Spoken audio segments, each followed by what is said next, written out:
भारत जोड़ो यात्रा की सफलता पर यूपी में लगेगा ब्रेक। राहुल गांधी के साथ आने को तैयार नहीं अखिलेश और मायावती। सपा बसपा ने यात्रा का न्योता किया नामंजूर। आरएलडी और सुभाषपा भी यात्रा में शामिल होने को तैयार नहीं। कांग्रेस की भारत जोड़ो यात्रा 3 जनवरी से फिर शुरू होगी। यात्रा शुरू होने से पहले कांग्रेस ने बड़ी प्लानिंग की थी। दावा किया था कि पूरा विपक्ष अब यात्रा के साथ आएगा।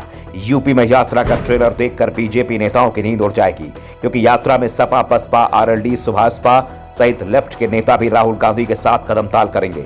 सभी को यात्रा में शामिल होने के लिए न्योते भेज दिए गए। इंतजार जवाब का हो रहा था। कांग्रेस नेताओं का दावा था कि जवाब हाँ में ही आने वाला है, जिसके बाद बीजेपी नेताओं की नींद उड़ने वाली है। और अब जो जवाब आया है उससे बीजेपी की तो नहीं, किसी और की नींद उड़ती दिख रही है, क्योंकि अखिलेश यादव ने तो कांग्रेस के न्योते को चंडू खाने की गप ही बता दिया। तो जयंत चौधरी ने भी संकेत दे दिया है कि वो यात्रा में नहीं जा रहे। बीएसपी ने भी ऐसे ही संकेत दिए हैं। साफ कर दिया है कि यात्रा कांग्रेस की है। राहुल गांधी को देश में स्थापित करने का प्रयास है और बीएसपी का कांग्रेस के साथ किसी तरह गठबंधन नहीं है। बीएसपी राष्ट्रीय पार्टी है और मायावती देश की सबसे लोकप्रिय नेताओं में से एक हैं। यात्रा की शुरुआत करने से पहले कांग्रेस ने बीएसपी की राय नहीं ली थी, इसलिए बीएसपी इस यात्रा में शामिल भी नहीं होगी। श्याम सिंह यादव अगर यात्रा में शामिल होने की बात कर रहे हैं तो ये उनका निजी विचार है। श्याम सिंह भी कह चुके हैं कि उनके यात्रा में जाने का मतलब ये न समझा जाए कि बीएसपी यात्रा का समर्थन कर रही है। ये फैसला उनका निजी फैसला है। कांग्रेस ने यात्रा का न्योता पूर्व डिप्टी सीएम और बीजेपी एमएलसी दिनेश शर्मा को भी भेजा है और उन्होंने भी कांग्रेस के न्योते को ठुकरा दिया है।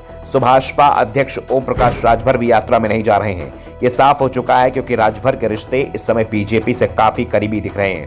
राजभर बीजेपी के साथ मिलकर निकाय चुनाव लड़ने की तैयारी कर रहे हैं, इसलिए उनकी ओर से भी यात्रा को रेड सिग्नल दिखा दिया गया है। वाम दल जरूर यात्रा के साथ होते हुए दिख रहे हैं। ऐसे में अतुल अंजान जरूर यात्रा में जाने के संकेत दे रहे हैं, लेकिन यूपी सहित पूरे उत्तर भारत में वाम दलों की हैसियत क्या है, इसका अंदाजा सभी को है। पूरे उत्तर भारत में वाम दलों का एक भी विधायक नहीं है।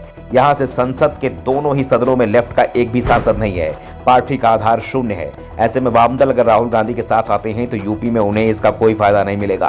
दरअसल विपक्ष के राजनीतिक दलों को कांग्रेस की यात्रा यूपी में बीजेपी से ज्यादा खुद के लिए खतरा दिख रही है, क्योंकि कांग्रेस मजबूत होगी तो सबसे पहले वो अल्पसंख्यक वोटों में सेंध लगाएगी, जिस पर अधिकार को लेकर सपा बसपा भी आपस में लड़ रहे हैं। उसके बाद सवर्ण और ओबीसी वोटों की लड़ाई होगी, जिसे सपा और बसपा ने शुरुआत में ही भारत जोड़ो यात्रा को लेकर ठंडा रिस्पॉन्स दिखाया है। यानी यूपी में साफ हो गया है कि भारत जोड़ो यात्रा के सहारे कांग्रेस जो रणनीति तैयार कर रही थी वो पूरी तरह से फेल हो चुकी है। पार्टी के साथ यूपी में कोई दल गठबंधन को तैयार नहीं है और कांग्रेस की ताकत यूपी में बेहद सिमट चुकी है।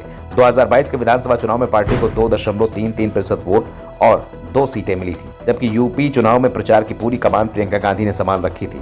2022 के विधानसभा चुनाव में कांग्रेस को मजबूतगढ़, अमेठी और रायबरेली भी रह गया। यहाँ की एक भी सीट कांग्रेस नहीं जीत पाई। Bureau report, the Sach India.